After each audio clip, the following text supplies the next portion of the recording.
Now at 5, DNA evidence ties the suspected gunman to Charlie Kirk's assassination as the alleged killer faces a judge in a virtual court appearance today. Plus, sad news from Hollywood. Actor Robert Redford has died at the age of 69. And score one for health checkups for Joplin Elementary students, helping medical students get a leg up on their education. The 4 states' most watched news starts now. Strong storms are moving through the 4 states. This is KOAM News at 5. I'm Tanya Bach, and let's go straight to Chief Meteorologist Doug Hetty with a first look at what's developing. Yeah, we definitely need the rain across the region. We had some hit and miss storms yesterday, a little bit more numerous out there today, and they're not really moving very fast. So in return, we get some decent amounts of rain. Look how they have kind of popcorned up right on top of us over the past couple hours. A lot of lightning.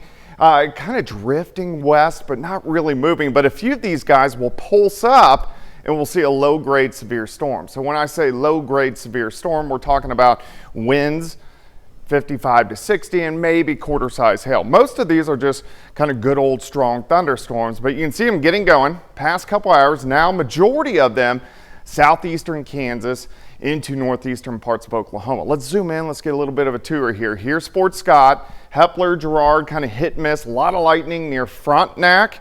Also over toward Liberal and Lamar, a thunderstorm just south of Lamar. Let's go into Cherokee County and Lebec County.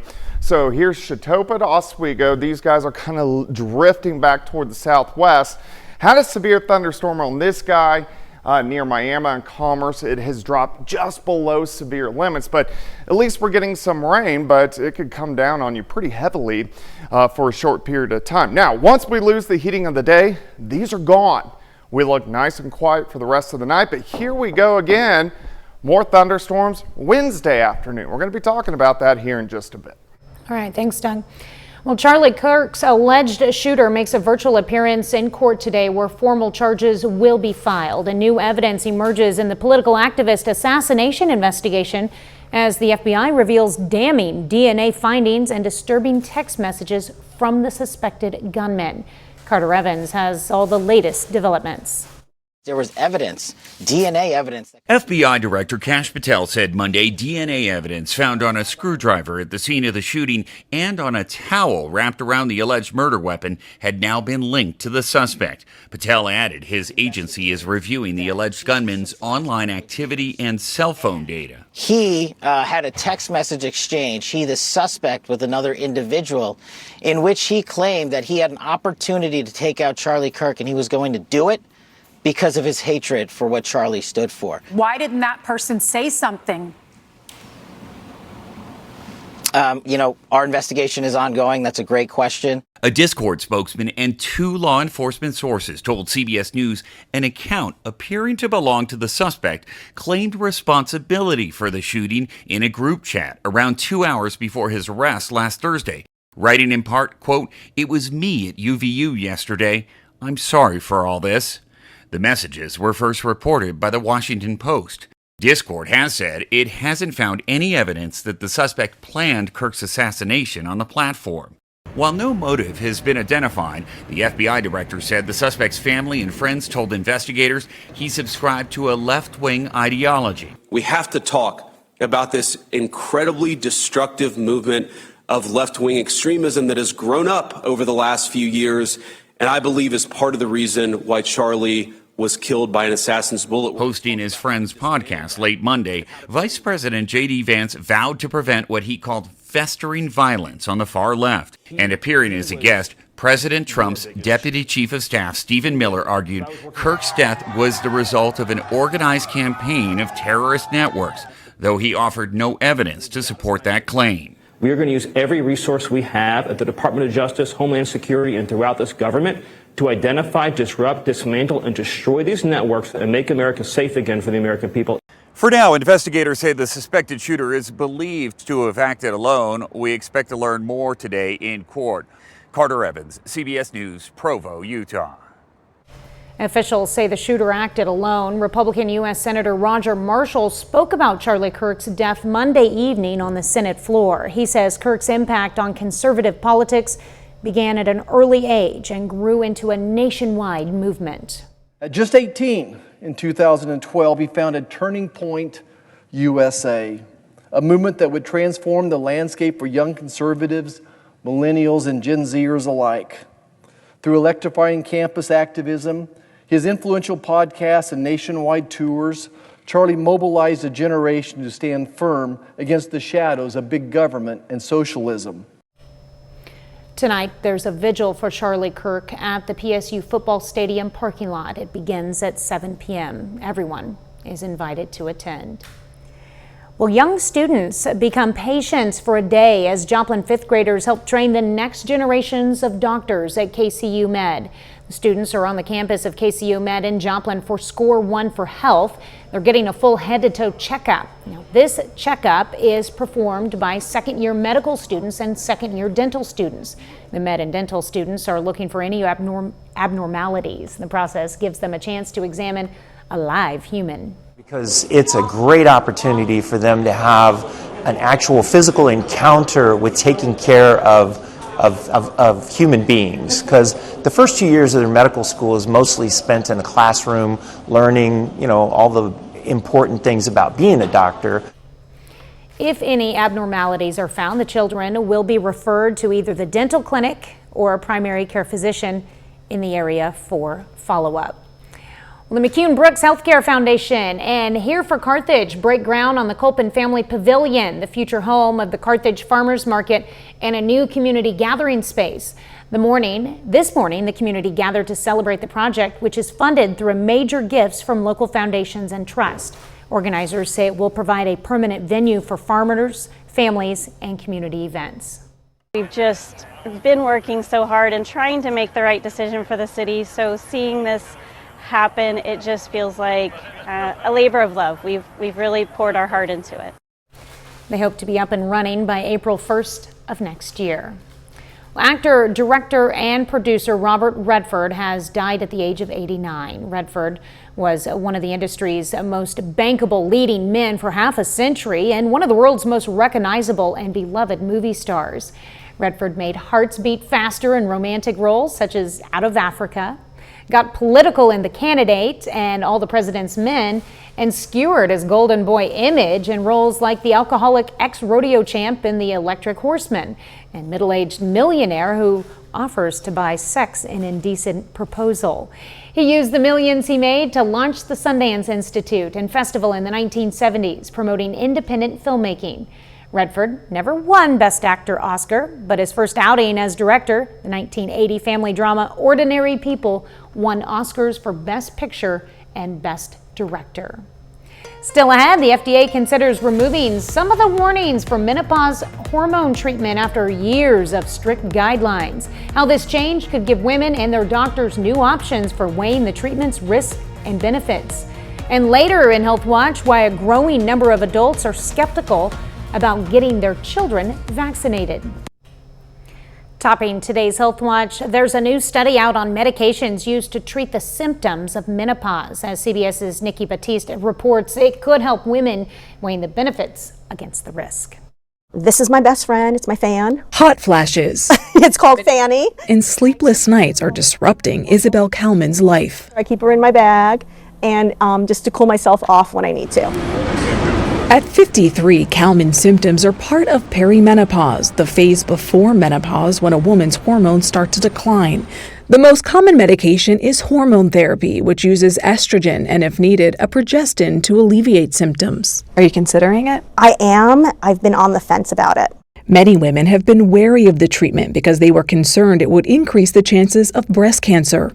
The FDA has long mandated so-called black box labels on the medication, warnings about stroke, blood clots, dementia, and breast cancer. But the FDA is now considering removing some of those warnings. This is a public health priority, and this is a sign that the FDA sees that. Dr. Mary Rosser has been Kalman's doctor for 5 years. Is the fear of the risk of breast cancer fair? It's been overblown. Dr. Rosser believes flawed research from about 20 years ago overstated the risks of breast cancer because that study focused on older women. As today's new study shows, timing matters. A woman's age when she begins hormone therapy, along with dose and delivery method, can substantially mitigate risks. Generally, when would a woman begin hormone therapy? So we have said to begin as close to the final menstrual period, and then you continue until about the age of 60. Insomnia is not as bad as it used to be, but Dr. Rosser spent the past 9 months working through the risks and benefits with Kalman, who has a family history of breast cancer. She says she's still hesitant, but she realizes hormone therapy may be her best chance at relief. I'm hoping, even if I do it only for like a year or two, that there is an option for me that can help me in the short term. Nikki Batiste, CBS News, New York. A growing number of American parents are becoming more skeptical about vaccinating their children against some diseases. That's according to a poll conducted by the Washington Post and health researchers at KFF. Excluding vaccines for COVID and flu, it found 1 in 6 parents has skipped polio or MMR vaccines, which protect against measles, mumps, and rubella for their kids. Now, those parents cited concerns about side effects and perceived risk from the shots themselves. When it's public health policy, we have people who have been doing research in vaccines for years and years. And yes, you can question science. I'm all about questioning science. But these vaccines have been used for years. Health and Human Services Secretary Robert F. Kennedy Jr., a vaccine skeptic, has continued to raise doubts about vaccine safety and effectiveness. His revamped CDC advisory panel is set to meet later this week to make recommendations for who should get COVID shots. That's a look at today's health news. A little later, bigger isn't always better. We've got results of 7 electric cars put through a collision test and avoiding pedestrians. Plus, we have thunderstorms sticking around this evening. We're going to look at that coming up.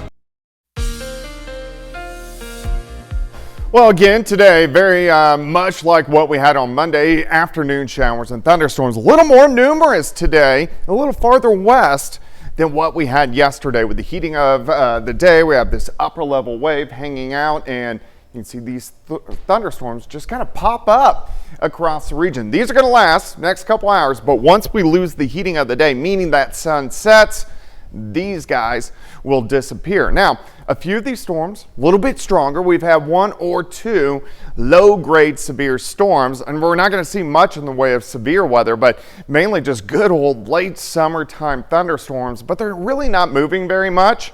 So they're going to drop decent amounts of rain. We could use a little bit of rain. You can see these guys kind of drifting toward the west, a little bigger cluster right through southeastern Kansas into northeastern parts of Oklahoma. Let's take a tour. So again, really not moving, kind of drifting west. A couple showers, Fort Scott. I got one picture just a few minutes ago. They had quite a bit of pea-sized hail. And then we have these thunderstorms through Crawford County, so north of Girard, over toward Arma, Frontenac. A little bigger storm just to the southeast of Arcadia, and then down toward Lamar. Let's track a little bit farther toward the south. You can see one thunderstorm just to the west of Oswego, a little bit powerful one, more powerful one near Chetopa. Just showers through Joplin, and then near severe limits, right below it, right at Fairland, so on the north side of Grand Lake. So we do have them out there. They're going to drift toward the west over the next couple hours and then die mainly after 7 p.m. Let me take you through time. So by 8:30, most of these are gone. Quiet tonight into tomorrow morning. We start 66, 67 degrees. Let's go to the noon hour. Warming up, mid-80s, carbon copy of what we saw today, and then pop-up thunderstorms. Very similar to today is what we are going to see Wednesday afternoon. These will stick around till we lose the heating of the day once again Wednesday evening. Here's a change though. Upper level wave kind of kicks through. So early Thursday morning, a batch of showers and thunderstorms, a little bit more widespread, trying to work through the area to kick off your Thursday.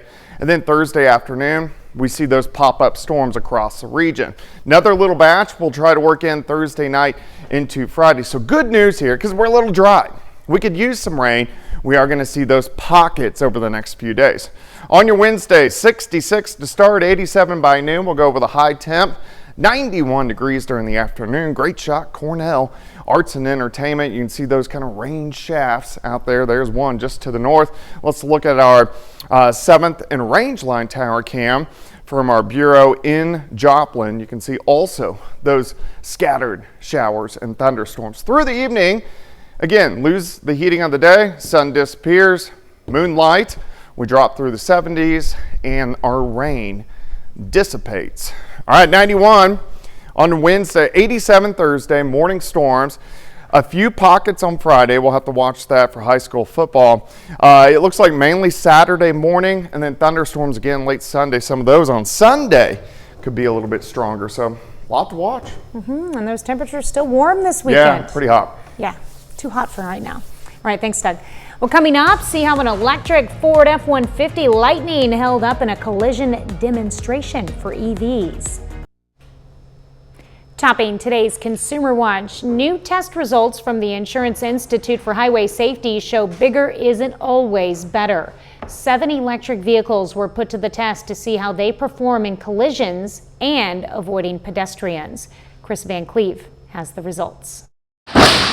In tests simulating a crash between vehicles traveling in opposite directions at 40 miles an hour, 4 of the 7 vehicles tested, the BMW i4, Chevy Blazer EV, Tesla Cybertruck, and Volkswagen ID Buzz, earned good ratings. The Tesla Model 3 earned a passing acceptable, but 2 have room to improve. The Nissan Ariya SUV rated marginal because the Insurance Institute for Highway Safety injury metrics showed a high risk of chest injuries to backseat passengers. And the Ford F-150 Lightning earned the lowest score, a poor rating, because the rear-seated dummy showed a high risk of chest, head, or neck injuries, and that dummy's lap belt moved from the ideal position on the pelvis onto the abdomen. That is not something we want to see in any crash. IIHS Vice President Raul Arbelais. The common sensibility is a big vehicle like a full-size pickup should do well in a crash. Most people think bigger is better, heavier is better, and certainly we had that with the Ford F-150 Lightning. The vehicle structurally holds up really well in this crash, but fell short in protecting the rear seat position. IIHS also looked at pedestrian crash avoidance technology, and most performed well. The BMW, Ford, and Tesla models all scored top marks, joining the Ariya with good ratings. When it came to headlights, 5 of the 7 earned acceptable ratings, but both the BMW sedan and the Cybertruck had some lights earning a poor rating. Automakers, including Nissan, say they are evaluating the results and will continue to work with IIHS in all matters related to customer safety. Ford adds safety is a top priority. We are always working to continuously improve. For more on what the automakers say about these test results, go to cbsnews.com. Popeyes teams up with the popular YouTube series Hot Ones. The collab brings some of the show's iconic hot sauces to add enough spice to suit each level of taste, from the mild sizzling sriracha dippers to the hot darin' dab ghost wings. For those looking to kick it up a notch, there's the last dab. It's the hottest sauce in the Hot Ones universe. Interesting. Final check of the forecast is next. Up next on the CBS Evening News, the graduation blues, why so many recent college grads are struggling to find jobs.